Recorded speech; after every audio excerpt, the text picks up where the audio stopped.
It's time to start. Okay, sir. Okay.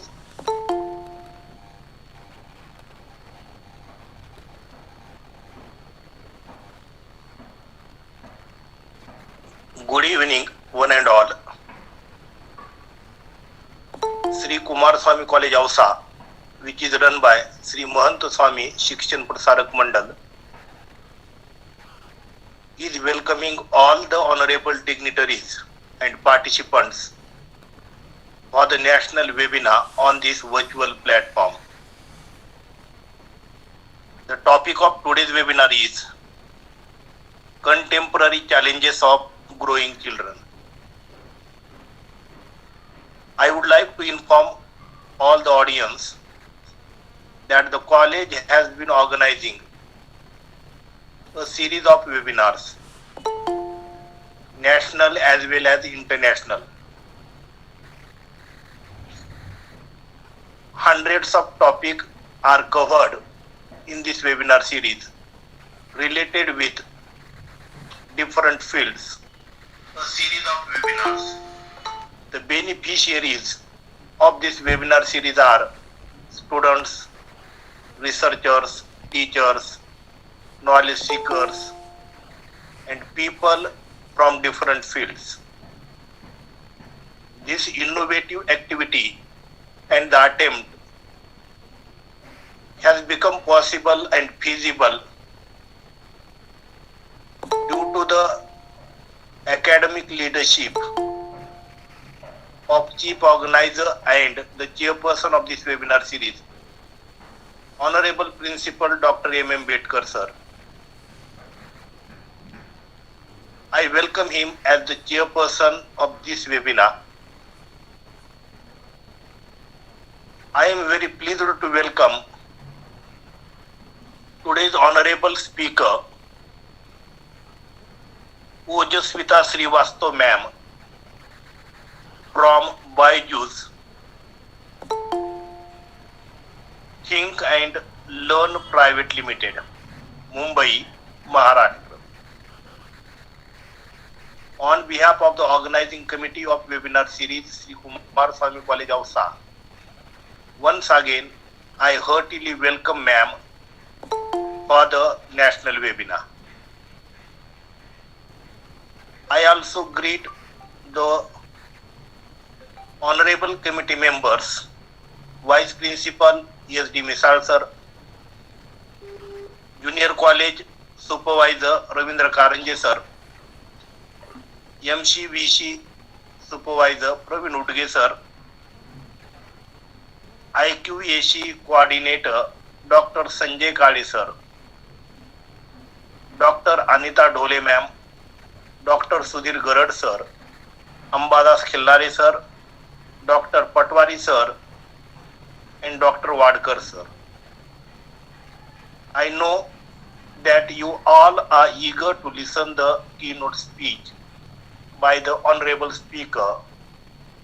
But before that, I would like to invite Dr. Anita Dhole ma'am for the introduction of the keynote speaker and resource person. Please ma'am, welcome. Thank you, sir. On occasion of Golden Jubilee year of the college, Shri Kumarswami Mahavidyalaya Ausa has organized a wonderful grand knowledge sharing webinar series. Respected Principal and Chief Organizer Dr. Bedkar MM has arranged this series with the motto of Women Empowerment and Women Dignity, and this series is going on very successfully and systematically because of the hard-working personality and motivational nature of respected Dr. Bedkar MM and all the resource persons and punctual participants. So I am very thankful to respected Principal Dr. Bedkar MM for giving me this opportunity to introduce a resource person on this virtual platform. Many special thanks goes to organizing committee members and very big thanks to all the respected participants. Those are joining daily from all over India and abroad also, and they are making this series a very successful series. So it's my pleasure. I am here to introduce today's keynote speaker. Today's keynote speaker is Honorable Ojaswita Shrivastava, Byju's Think and Learn Private Limited, Mumbai from Maharashtra. Title of speech is Contemporary Challenges of Growing Children. She is educationist working as an academic specialist at Byju's. To teach biology is her passion. She done graduate, that is BSc from Government Kamal Raja Girls PG College, Gwalior, MP. या की कुठे आहेत आता घरी साहेब? She completed postgraduate with dual specialization in marketing as major and HR as minor. She is UGC NET qualified. She CENTA TPO badge holder for secondary biology. She is awarded with Reliance Foundation Teacher Award in partnership with Center for Teacher Accreditation. She got certification on online teacher training module on study skills strategies to teach your learners from Oxford University. She has experience of entrepreneur, corporate experience, and she has academic professional experience as academic specialist of biology in Byju's. She published the International Journal of Engineering and Science. So after this introduction, I would like to request today's keynote speaker, Honorable Ojaswita ma'am. Please start your speech. Thank you. Thank you, ma'am. Okay, all right. First of all, I want to thank you, Shri Kumarswami Mahavidyalaya College, for inviting me, and Dr. Bechkar MM and Ms. Anita Dole for introducing me so well and giving me such a wonderful opportunity.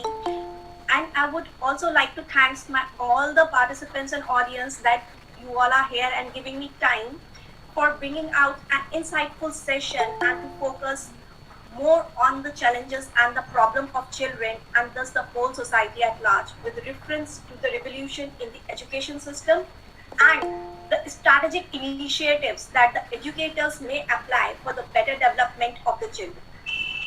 Now, first of all, I would like to share my screen before going ahead.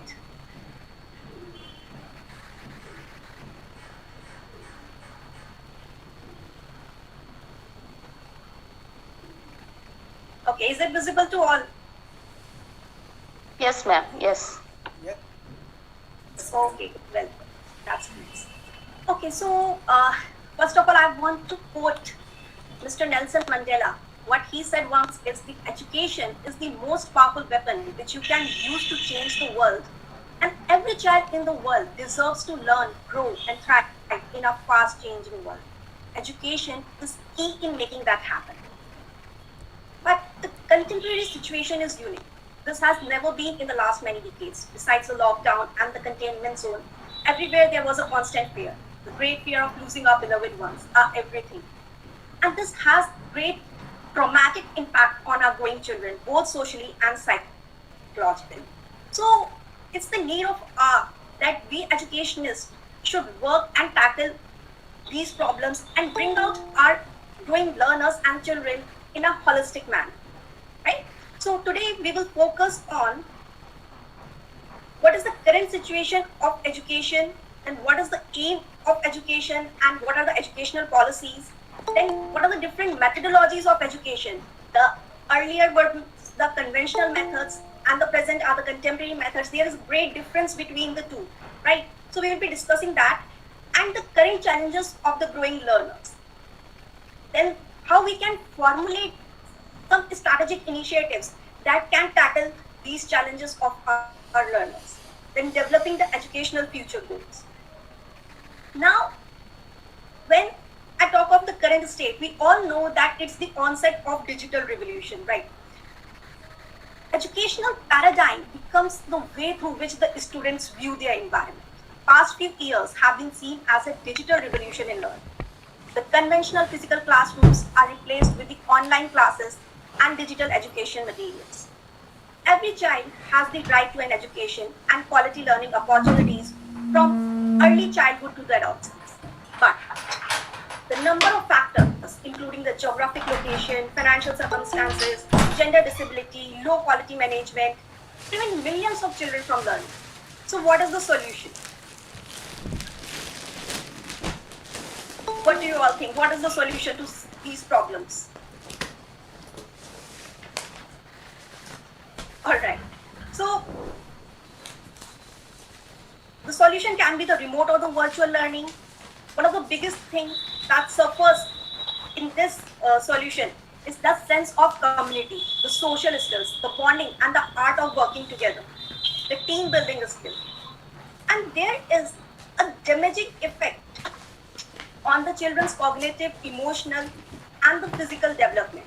But that can be protected and mitigated through sustained nurturing relationship and the student-centric teaching methodology.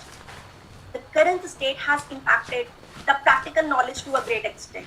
With the more of digitalization, the hands-on experience while doing the practical is missing now. A child can only have the theoretical knowledge or can visualize the concepts through the video, but the involvement of the student is missing. So what can be done? Again, the question comes. So simple analogies related to the daily life can be given, where a child can relate the concepts with the simple things around him. Assignments can be given, where a child can perform simple experiments at home to learn the concepts by doing it himself. So building confidence is the first requirement. And to understand the mind of the growing children, we must always be patient and empathetic. Recombination must be carefully achieved. So even all the veteran teachers, guardians, and the new educators must well understand the present situation and its need and should work on that. Now, when I say the aim of education, what is that? Why we are educators? Is the education is a job that we are teaching, it's a job, or it's a responsibility? I personally take it as a responsibility, because a strong nation could be built only if our children are provided with the right quality education, which can provide the holistic and the sustainable development. Ensuring the higher quality, authentic, standard study materials is must. Again, there is the necessity for the good management with good resources, including the provisions for the sports, practical labs, library, and the right faculty. Let's take, for example, we have the subject physical education, but we don't have the good trainers. And if we have the good trainers, then we don't have the enough resources to provide to all students. Now what happens? Mugging about the sports, will it do anything? No. So mugging about the sports theoretically and for the marks and passing the subject will not lead to any learning and any sports person. We struggle for medals in Olympics in comparison to the other nations, isn't it? And this is same for other subjects as well. The learning science without practical or learning commerce without knowing its application will lead our children to nowhere. Next, the unique capabilities of each student should be recognized, identified, and fostered by sensitizing teachers as well as parents to promote each student's holistic development in both academic and non-academic sphere. So there is a movie, Tare Zameen Par. I hope we all have seen that. That focuses on that frame that every child is unique in himself, and that is absolutely true. Every child is unique in himself. So flexibility should be given. Flexibility should be provided so that the learners have the ability to choose their learning trajectories and programs and thereby choose their own paths in life according to their talents and interests. So we need good policies and their implementations, which is must for the better development of our nation as a whole. Now, what are these good policies? When I say the policies, then we have some educational policies, right? So let's have a brief look on that. Now, what is a national education policy? It's actually a comprehensive framework to guide the development of education in the country. A new NEP usually comes along every few decades. India has had three till date. The first come in 1968 and the second in the 1986, which got revised in the 1992. And the new education policy, NEP 2020, is establishing a comprehensive framework that will bring the sweeping changes in the Indian education system. It focuses on overhauling curriculum, reformed board exams, reduces syllabus, and the thrust on experiential learning and critical thinking. It has 5 plus 3 plus 3 plus 4 system instead of the old 10 plus 2 system. So let's have a quick look at it. The first is the 5 years of foundational stage. Now, the foundational stage of education as per NEP 2020 will comprise the 3 years of the preschool or Anganwadi education, followed by the 2 years of the primary classes, that is the classes 1 and 2. And this stage will focus on the teaching in a play-based or activity-based methods and on the development of language skills. Now, the next is the 3 years of preparatory stage. Now, this is for the class 3 to 5. And here the focus remains on the language development and the numeracy skills. And the method of the teaching and learning would be play and activity based and also includes the classroom interactions and the element of discovery. Now the next is the 3 years. Again, the 3 years is given to the middle stage.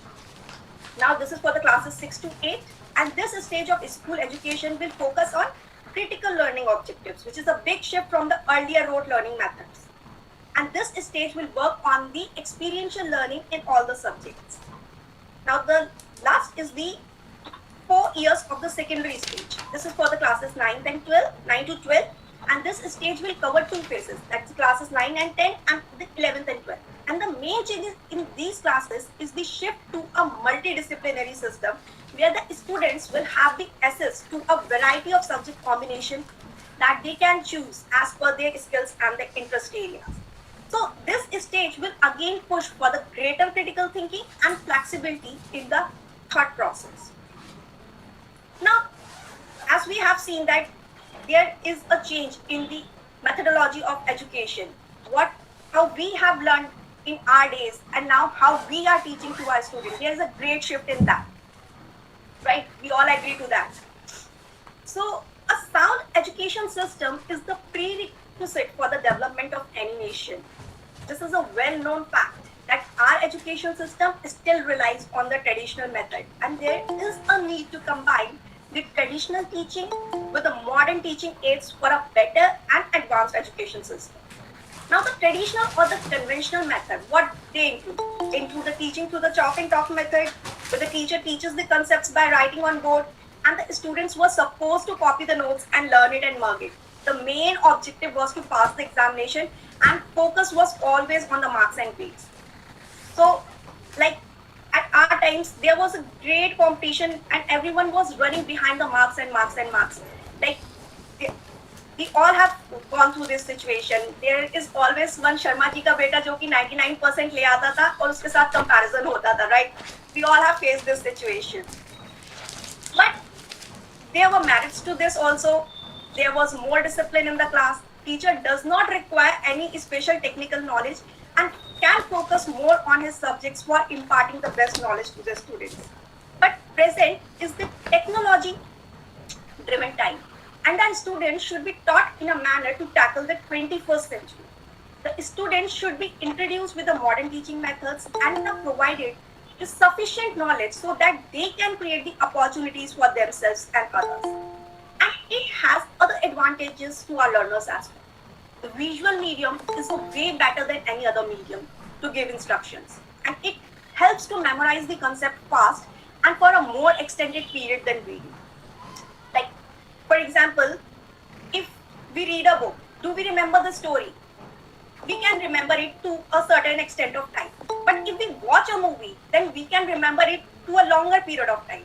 Visualization always has a greater impact on our mind, right? So it has some good advantages.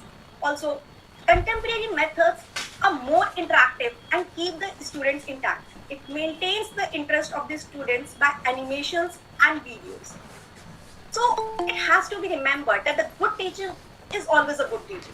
And all of those things that we know are the best can still be incorporated and blended with the modern methods of teaching. Now we have talked about what is the current situation, then what is the aim, what are the educational policies, what are the methodologies. Now let's come to what are the challenges that our growing children are facing. The education system should give equal chance to all the students, irrespective of their caste and creed. In India, the child of a good rich family gets a good education just because of the ample money, whereas the child of a poor family hardly gets a primary education. Still, we are not capable of getting the 100% education. And lack of education is still the biggest challenge of our future generation. Now, due to the abject poverty running in the families and the communities, children very often are faced with the challenges that steal them away from the education. So, though many NGOs have come up in the recent with the initiatives for providing the education to the unprivileged children, now what we as a teacher can do? Any idea, any guesses what we as a teacher can do for the children who cannot afford the education? We can't go to each and every slum area and each and every unprivileged child and teach them. Yes, so what can be done? Okay. We as a teacher can volunteer in such initiatives, what the NGOs are providing to help our children who cannot afford the education. A 1 or 2 hours in a week can also make a big difference to them. Like every institute nowadays, like schools and even the private educational setups, what are there? They are some or in other way are tying up with the NGOs so that they can have some social initiatives and can provide some benefits to such children. So we can also do volunteership in that and can give our at least 1 or 2 hours in a week, and that can also make a big difference, right? So now the children who can afford education, on the other hand, the other children who can afford education, they also face many challenges. What are they? Now, due to the digitalization, there are lack of resources to the students, smartphones or computers with internet connectivity. Then many times the signals are not conducive. All this hampers the education. Like when I teach the online, sometimes the students say, "Ma'am, you are not audible. Ma'am, aapka slide nahi dikh raha. Ma'am, this problem, that problem." All the internet issues problem. So this is hampering the education in a way, right? So again, the other problems, like all the kids are not well versed with the English as a primary language in the online teaching methods.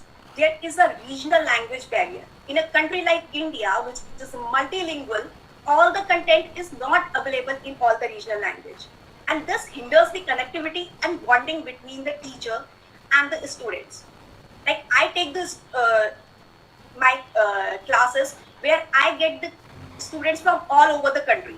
Okay, some is from Meghalaya, some from Orissa, some from Karnataka, some from Punjab or Delhi. So they know the different language. And when I speak in Hindi to the North students, the students of the South feel, okay, ma'am is not talking in our language. So there is a regional language barrier. And English, of course, we expect it to be an international language, all should know, but there is some barrier. They are the small children, they are learning now, they are not comfortable with the English that much as we grown-ups are now. Yes, so they need the vernacular language to interact more and more. So these are some of the challenges, some of the personal challenges, I must say. And also, now coming to the health issues, yes, the research shows that the academic stress leads to the less well-being and the increased possibility of developing the anxiety and depression. And this may cause the problems with the cognitive functioning. What is cognitive functioning now? Cognitive functioning is the unable to concentrate or learn, right?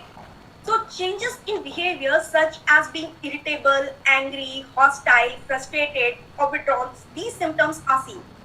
Now, but as I have already said that it's the digital revolution, it's the technology time. So students today are apt at using the technology, and tools such as laptops, smartphones, and tablets, who can afford these, are already second nature to them. And prolonged on-screen timings and sitting for a long hours in inappropriate postures leads to many health problems in our children, like myopia, postural disorders, lack of physical and outdoor activities, increasing the dullness and irritability. So these were some of the personal challenges. आप कहीं भी जाओ, restaurants में जाओ या घर में भी आप देखते होगे क्या करते हैं बच्चे, 24 आवर्स मोबाइल लिए रहते हैं. Yes, so these are causing various health issues. In the most common are the postural disorders and the eyesight problems like the myopia, short-sightedness. Now there are other challenges as well which are government imposed. Now what are they? Like the non-availability of the standard books, labs are not well maintained with the adequate resources due to the lack of funds, quality teachers are not available, and then the schools in the rural areas were not equipped with even basic amenities. Now apart from this, there are some social challenges also. Like the aim for education is not clear. Children are not clear about their vision, what they want to be. And the thing that aim of education is not marks, but the overall development of the children. Then there are limited streams. Different students have different expertise and different interests, but the streams to choose are very limited. Lack of decision-making skills. Students are confused, and thus there is always a state of ambiguity. Lack of leadership qualities, communication skills, lack of team building, and the cooperative skills. So all these are the challenges that the growing children are facing, and there is a need to cater them all. And apart from working on the intelligence quotient, emotional intelligence is also must. Now, what is the emotional intelligence? Do anyone of us can tell me what is the emotional intelligence?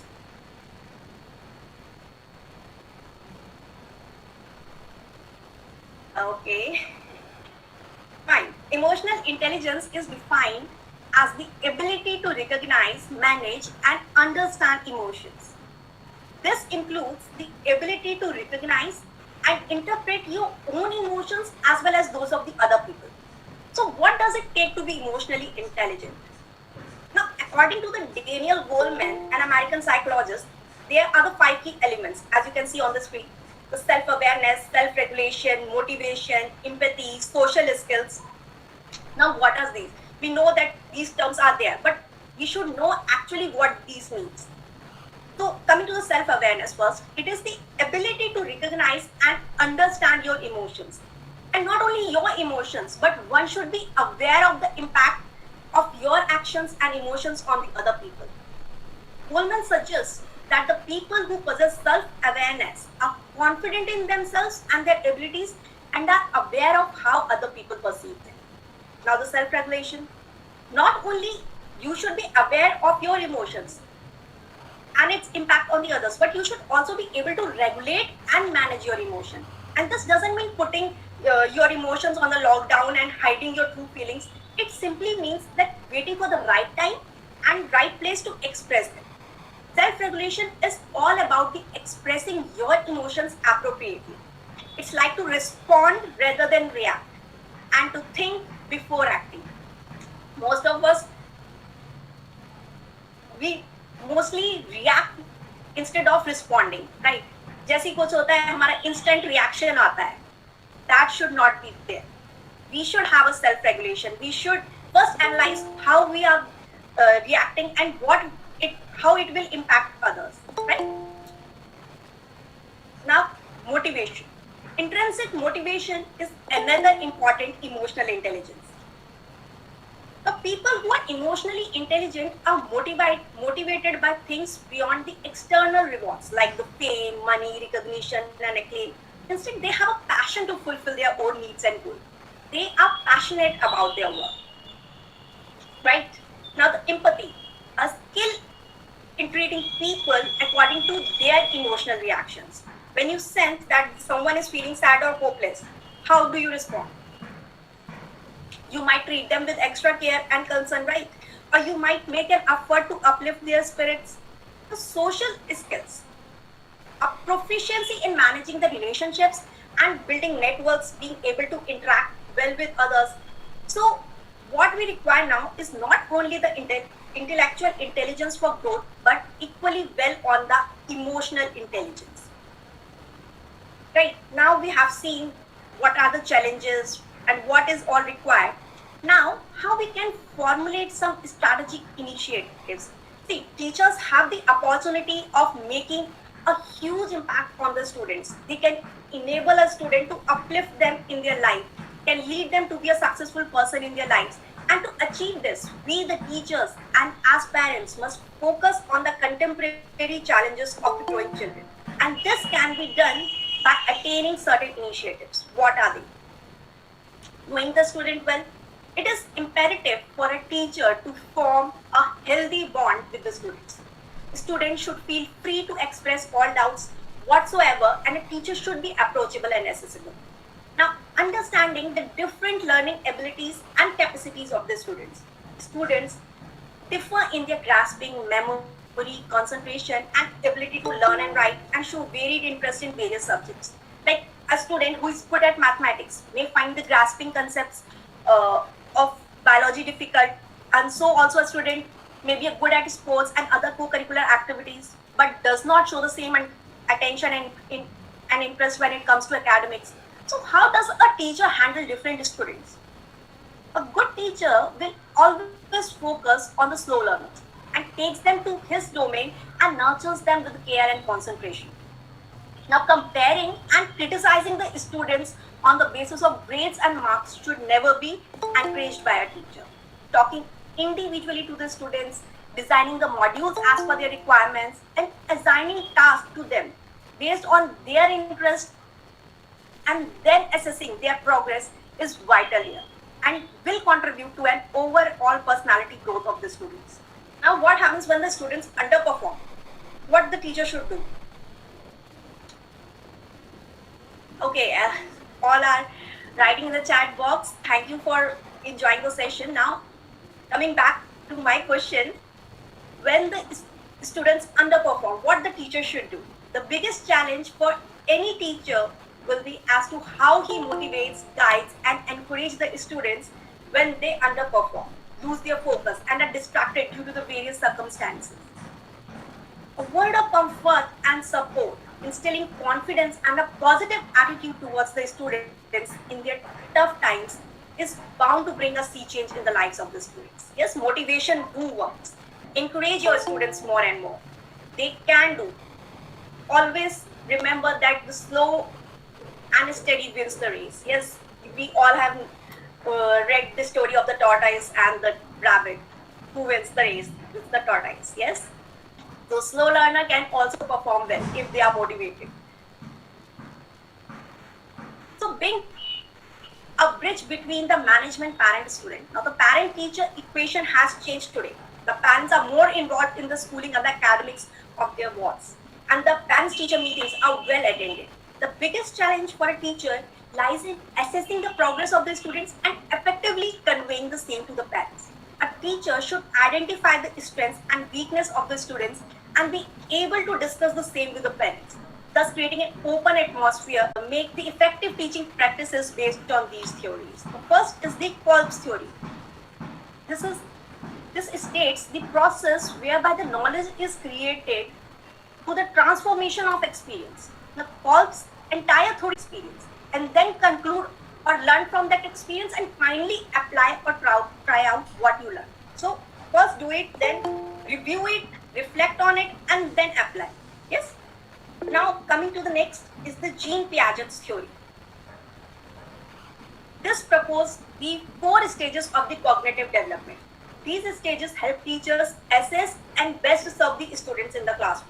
Now, as a teacher, we must know our students' cognitive ability, and accordingly, we need to make them learn the things. Now, the method to teach okay, let's take an example. The method to teach a simple concept of science like the photosynthesis or light cannot be the same for the 4th grade student and 10th grade student, right? The same chapters are there from the session, I think 5th or 6th grades.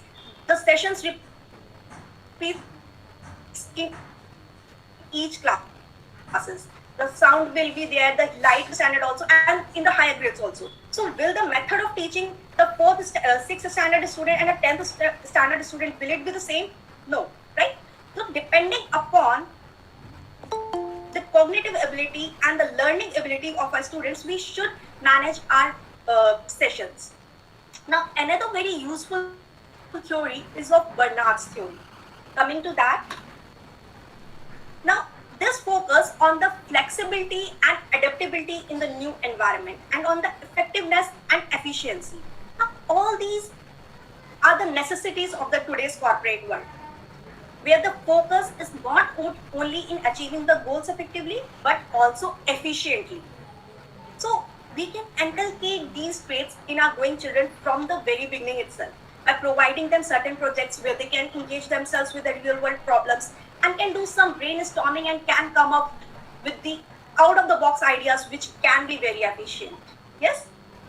Now, another theory on which I want to reflect is the John Dewey's theory. It's more related to the Kolb's theory that I have already discussed. It states that the learning by doing and development of the practical life skills as crucial to children's education.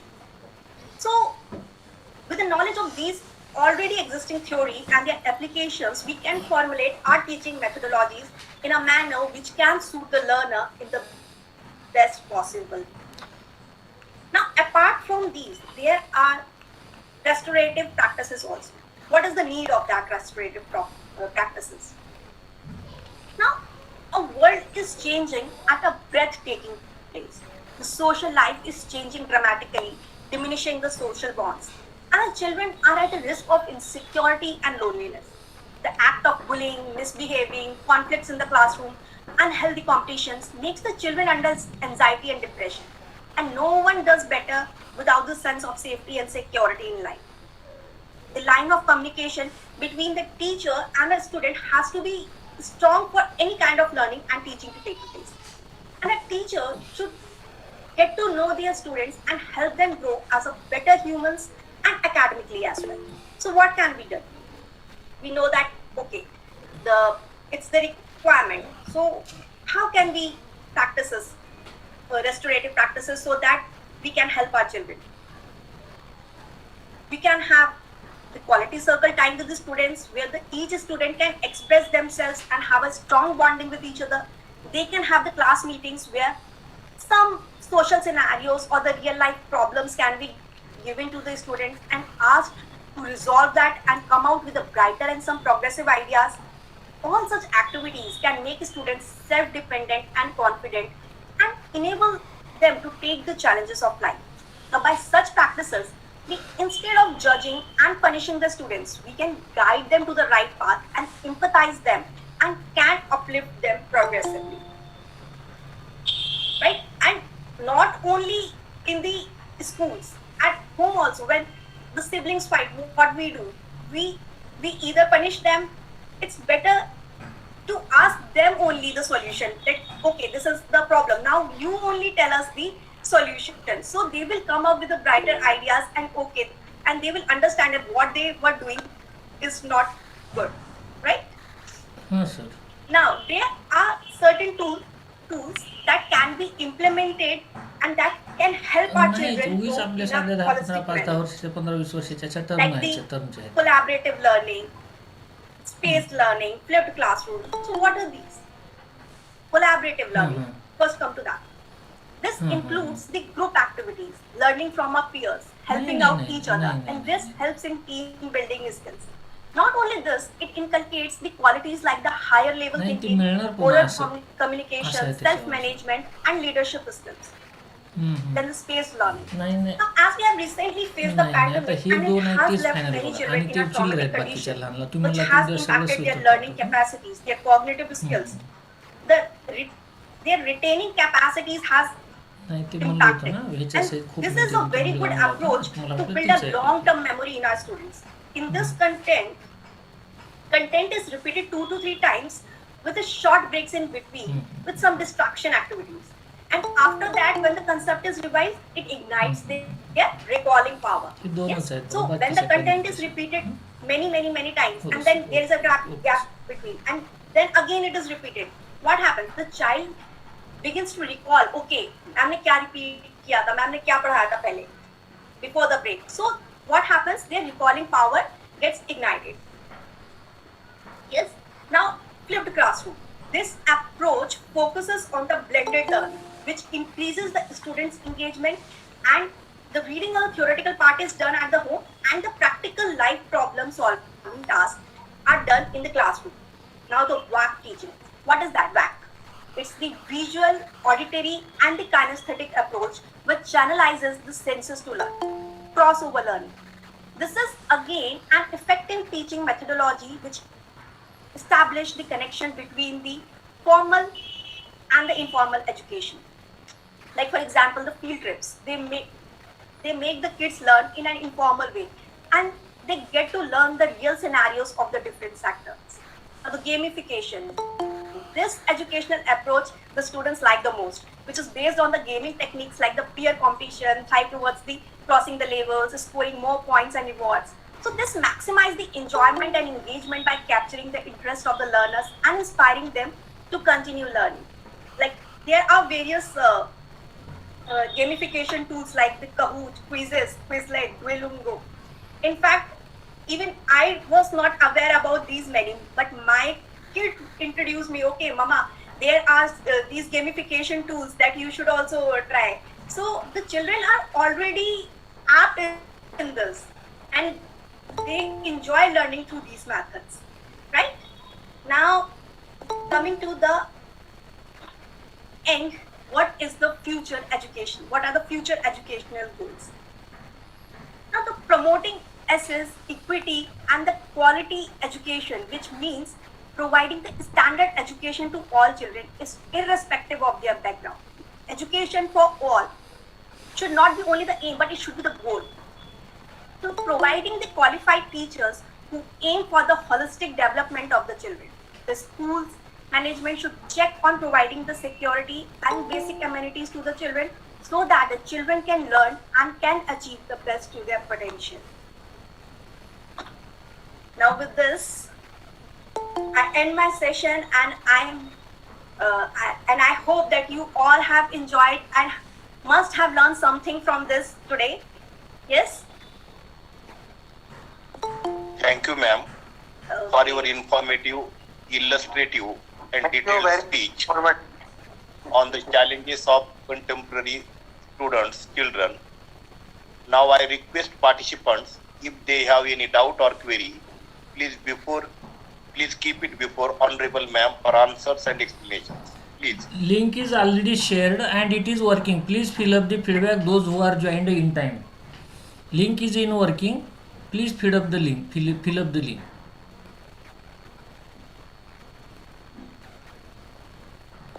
Please come with questions and doubts.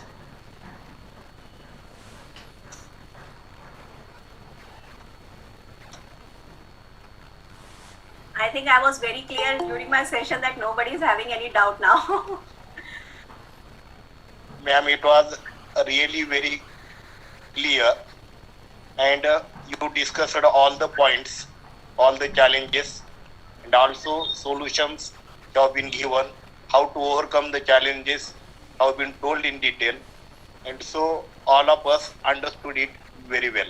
It's And my this pleasure, will be- sir, and I'm also very grateful and thankful to Mr. Bedkar sir and this college that has given me such a wonderful opportunity and to bring out this insightful session. Even I have enjoyed so much interacting with you all and giving this session. Thank you so much to everyone present here. And this will be very helpful for us in teaching and understanding students' problems. Now, after this wonderful keynote speech, I would like to invite inspirational personality of this webinar series, Chief Organizer and Chairperson, Honorable Principal, Dr. M. Bedkar, sir. Please deliver your concluding words. Please, sir. Thank you, Professor Karad sir, and today's resource person, Madam Ojaswita Shrivastava from Mumbai, Maharashtra. and who talked on the contemporary challenges of growing children in our webinar series run by our college. Because of the summer season, we will start or will comment the series from tomorrow 7 p.m. and it was also discussed with the resource person madam also, and to all the participants. So by running this 1000 webinar, it's very hard task, as you are knowing that getting resource person is again very hard task, choosing proper subject is again very hard task, and after that presenting that perfect presentation, it very hard and expected from resource person. So you perfectly give the due recognition to the chapter, and very fine presentation, because we all are teachers, we are facing such problems. So this chapter, because all teachers are joining from all over India, so they have enjoyed and get more and more knowledge on this topic with best examples, and all the situations you have said. You not look so senior teacher, but you give a very nice presentation. It's very because of your study, and thank you madam for accepting our invitation and with the best topic on this dais. Also we request you to send, I think you have sent the 2-page summary madam. Yeah. Yes, sir, I have submitted. Yes, because of the book only, and we request you to promote some new resource persons for this webinar series, because 600 we have completed and now target of 400 we have to complete, and because of your efforts, your help, we may get more and more resource person from you also. Try to Sure, join sir. from. If there is any, I will definitely let you know. Yes, it will be help for us, and thank you madam for the best presentation today from all our team and my college. Thank you madam. It's my pleasure, sir. Thank you so much once again. Now I am here for the formal vote of thanks.